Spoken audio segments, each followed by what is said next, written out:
கத்தருடைய உதய் போர்ட் மேல கடுமையான தாக்குதல்களை ஈரான் நடத்தி இருக்கிறது.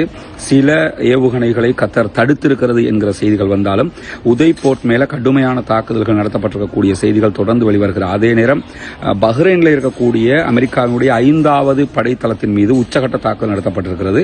மொத்தத்தில் ஈரான் தன்னுடைய பதிலடியை சொன்னது போன்று உச்சகட்டமாக அறிவித்திருக்கக்கூடிய அரபு நாடுகள் எல்லாமே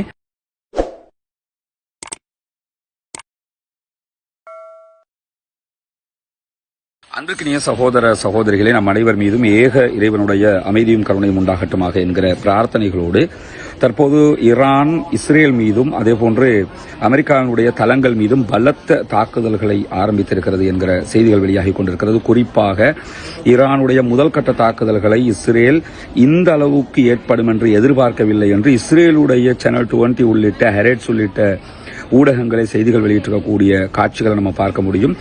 ஈரானுடைய தாக்குதல்கள் காரணமாக இஸ்ரேலுடைய நார்த் இஸ்ரேல் பகுதிகள் ஆக்கிரமிக்கப்பட்ட பாலஸ்தீனம், இஸ்ரேலுடைய வடக்கு பகுதிகள் முழுவதுமாக கடுமையான வெடிப்பு சத்தங்களும் தீப்பிழம்புகளும் வெளிப்பட்டுக் கொண்டிருக்கக்கூடிய காட்சிகள் வெளியாகி கொண்டிருக்கிற அதே நேரத்தில் ஈரானுடைய ஏவுகணைகளை இஸ்ரேலால் தடுக்க முடியாமல் போய்விட்டது என்கிற செய்திகளையும் இஸ்ரேலுடைய ஊடகங்கள் தற்போது வெளியாகி கொண்டிருக்கக்கூடிய நேரத்தில் தான் திடீரென கத்தரும் ஹை அலர்ட்டை வெளிப்படுத்தி இருந்தாங்க. மக்கள் பாதுகாப்பாக இருக்க வேண்டும் என்று அறிவித்த அடுத்த நிமிடங்களிலேயே கத்தருடைய உதய் போர்ட் மேல கடுமையான தாக்குதல்களை ஈரான் நடத்தி இருக்கிறது.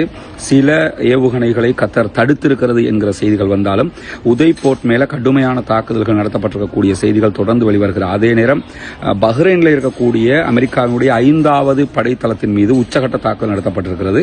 பஹ்ரைனில் இருக்கிற அமெரிக்காவினுடைய 5வது கடற்படை தலைமையகம் கடுமையான தீப்பிழம்புகளோடு புகைமூட்டமாக தாக்குதலுக்குள்ளாகி இருக்கக்கூடிய காட்சிகள் வெளியாகிற அதே நேரம் கத்தரிலும் பல பகுதிகளில் கத்தர் தலைநகர் தோஹா உள்ளிட்ட பகுதிகளில் கடுமையான வெடிப்பு சத்தங்கள் கேட்டுக்கொண்டிருக்கின்றன. எந்த அளவுக்கு உண்டான தாக்குதல் அதில் நடத்தப்பட்டிருக்கிறது என்கிற தகவல்கள் இதுவரைக்கும் முழுமையாக வெளியாகாத நேரத்தில் குவைத் மேல உச்சகட்ட தாக்குதல்கள் நடத்தப்பட்டிருக்கு. குவைத்தில் இருக்கக்கூடிய அமெரிக்காவினுடைய பேஸ் மேலையும் தாக்குதல் நடத்தப்பட்டிருக்கிறது. அதே நேரத்தில் UAE மேல தாக்குதல்கள் நடத்தப்பட்டிருக்கு. UAE-னுடைய அமெரிக்க தளத்தின் மீது தாக்குதல் நடத்தப்பட்டிருக்கிறது.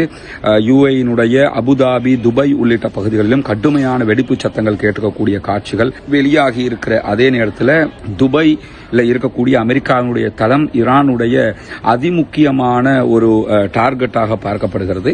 அந்த தளத்தின் மீது உச்சகட்ட தாக்குதல்களை ஈரான் நடத்துகிறது என்கிற செய்திகள் வெளியாகிறது. மொத்தத்தில் அரபு நாடுகளில் இருக்கக்கூடிய இதுவரைக்கும் சவுதியில் இருக்கக்கூடிய தளத்தை தவிர்த்து ஜோர்டான்ல இருக்கக்கூடிய தளத்தை தவிர்த்து மிச்ச எல்லா இடத்துக்குமே அவங்க அட்டாக் பண்றாங்க. கத்தர், துபாய், குவைத், பஹ்ரைன் தான் கடுமையான தாக்குதலுக்கு உள்ளாகிருக்கு. ஏன்னா பஹ்ரைன் ஈரானுடைய விஷயத்துல எங்க மேல அட்டாக் பண்ண, அமெரிக்கா தளத்து மேல அட்டாக் பண்ண நாங்க உங்களுக்கு அட்டாக் பண்ணுவோம் சொல்லியிருந்தாங்க. அதற்கும் சேர்த்து ஈரான் தற்போது பழிவாங்கும் விதமாக பதிலடி கொடுத்திருக்கலாம் என்கிறது அல் ஜசீராவினுடைய தரவுகள். மொத்தத்தில் ஈரான் தன்னுடைய பதிலடியை சொன்னது போன்று உச்சகட்டமாக அறிவித்திருக்கக்கூடிய அரபு நாடுகள் எல்லாமே தங்களுடைய ஏர் ஸ்பேஸை மூடி இருக்கிறாங்க. அந்த நாட்டிலிருந்து ஒரு நாட்டிலிருந்து இன்னொரு நாட்டுக்கு யாருமே போக முடியாத ஒரு சூழலாக தற்போதைய சூழல் உருவாகி இருப்பதை நம்ம பார்க்க முடியும். அரபு நாடுகள் ஹை அலர்ட்டாக இருக்கக்கூடியதாக தங்களுடைய செயல்பாடுகளை மாற்றி இருக்கிறது என்று அறிவித்திருந்தாலும் ஈரான் உச்சகட்ட தாக்குதல்களை எல்லா பகுதிகள் மீதும் விரிவுபடுத்திக் கொண்டிருக்கிறார். அதே நேரம் ஈரான் மீது அதிகமான தாக்குதல் நடத்தப்படுகிறது. ஏற்கனவே அவங்க ட்ரூ பிராமிஸ் என்கிற பேர்ல தான் true promise 1, true promise 2, true promise 3 என்கிற தாக்குதல்களை இஸ்ரேல் மேல நடத்தியிருந்தாங்க. அந்த 3வது தாக்குதல் 12 நாள் வார் பெரிய அளவில் நடந்தது. தற்போது ட்ரூ பிராமிஸ் 4 ஆரம்பிக்கப்பட்டிருக்கிறது என்கிற செய்திகளை ஈரானுடைய ஊடகங்கள் வெளியிட்டிருக்கின்றன. ஈரான் தன்னுடைய ஏர் ஸ்பேஸை முழுமையாக மூடி இருக்கிறாங்க. அதே போன்று ஈராக் தன்னுடைய ஏர் ஸ்பேஸை மூடி இருக்கிறாங்க. ஈராக்ல இருக்கக்கூடிய ஈரானுக்கு ஆதரவான குழுக்கள், அதே போன்று லெபனானில் இருக்கக்கூடிய குழுக்கள், அதே போன்று ஹவுத்தீஸ் இன்னும் தாக்குதல்கள் ஆரம்பிக்காத நிலையில தான் உச்சகட்ட தாக்குதல்களை ஈரான் பதிலடியாக மாற்றி இருக்கிறது. ஈரானுடைய பதிலடிகள் கடுமையாக தொடர்ந்து கொண்டிருக்கின்றன. அந்த தாக்குதல்கள் தொடர்பான செய்திகளை நம்ம உடனுக்குடன் உங்களுக்கு கொண்டு வந்து தருவதற்கு தயாராக இருக்கிறோம்.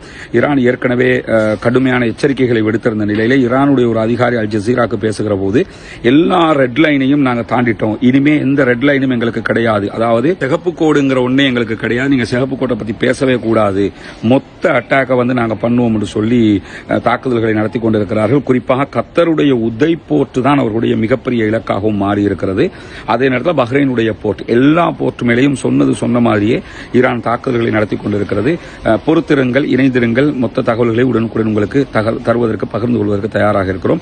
ரஸ்மின் மேசி நியூஸ் மற்றும் ரஸ்மின் டாக்ஸ் ஆகிய 2 சேனல்களையும் சப்ஸ்கிரைப் செய்யாத சகோதரர்கள் சப்ஸ்கிரைப் செய்து இணைந்து கொள்வதனூடாக உடனடியாக உங்களுக்கு இந்த தகவல்கள் கிடைத்துவிடும். நமக்கெல்லாம் தெரியும், கடந்த ரமலானுடைய மாதத்தில் இஸ்லாத்தை ஏற்றுக்கொண்ட ஒரு 14 குடும்பங்களுக்கான வீடுகளை கட்டுகிற ஒரு பணியை நம்ம ஆரம்பிச்சிருந்தோம். அல்லாஹ்வினுடைய உதவியால் நீங்கள் செய்த தான தர்மங்கள், ஜகாத் நிதிகளால் அல்ஹம்துலில்லாஹ் 5 குடும்பங்களுக்கான வீடுகள் முழுமையாக கட்டி கொடுக்கப்பட்டு அவர்களுடைய கைகளிலேயே ஒப்படைக்கப்பட்டு விட்டது.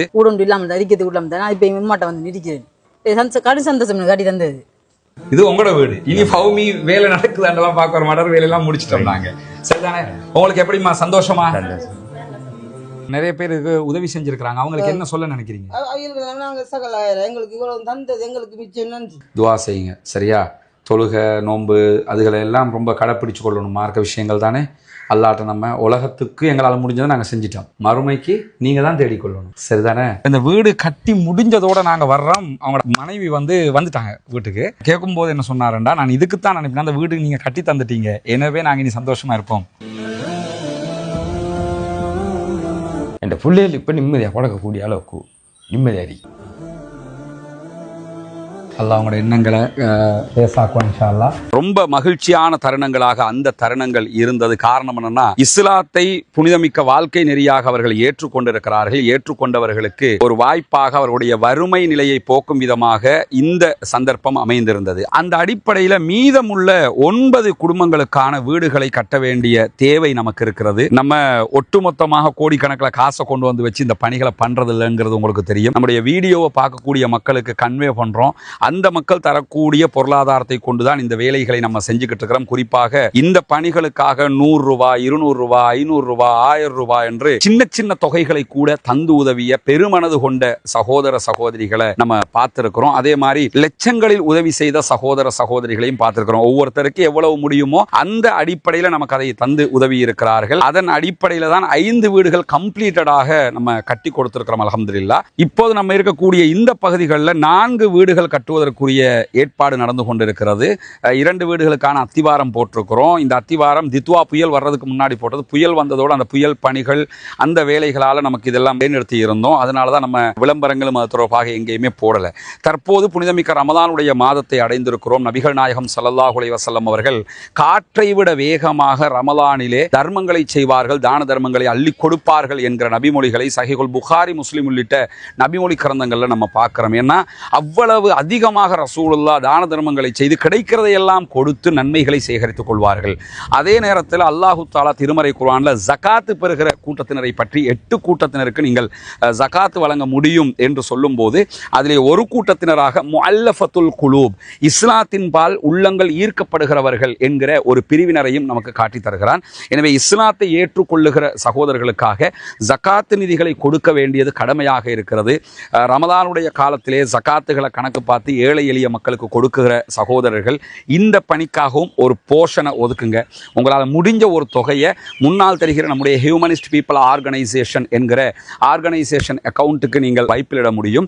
அதே நேரத்தில் வெளிநாடுகளில் இருக்கக்கூடிய சகோதரர்கள் இந்த குறித்த அக்கௌண்ட்டுக்கு வைப்பிலிட முடியாது என்று சொல்லுகிற போது அதில் முன்னாடி தெரிகிற என்னுடைய வாட்ஸ்அப் நம்பருக்கு நீங்கள் தொடர்பு கொள்ள முடியும். உங்களுக்கு எப்படி நீங்கள் பணம் அனுப்பணும் என்கிற வழிமுறைகளை நம்ம லீகலாக சொல்லித் தருவதற்கு கடமைப்பட்டிருக்கிறோம். எனவே நாமே ஆரம்பித்த பணி நாமே முடிக்க வேண்டும் என்கிற அடிப்படையில் நம்ம அத்தனை பேரும் சேர்ந்து 1000 ரூபாய், 2000 ரூபாய், லட்சங்கள் என்று எது நம்மளால் முடியுமோ அதை போட்டு இன்னும் ஒரு 9 வீடுகள் கட்டி முடிக்க வேண்டி இருக்கிறது. இந்த பணியில் அத்தனை பேரும் இணைந்து கொள்ளுங்கள். உங்களுடைய ஜகாத்து தான தர்மங்களை ரமலானுடைய காலத்திலே இதற்காக வழங்குங்கள். வாரி வழங்குகிற போது நாளை மறுமையிலே அல்லாஹு தஆலா உயர்தரமான ஜன்னத்துல் ஃபிர்தௌஸிலே உங்களுக்கான அழகான ஒரு வீட்டை தருவதற்கு காத்து கொண்டிருக்கிறான். ஏழை எளிய மக்களுக்காக உழைப்போம், அவர்களுக்காக கொடுப்போம். நாளை மறுமையில் நிரப்பமான கூலிகளை பெற்றுக்கொள்வோம். எனவே இதற்காக உதவி செய்யுங்கள் என்கிற பணிவான கோரிக்கையோடு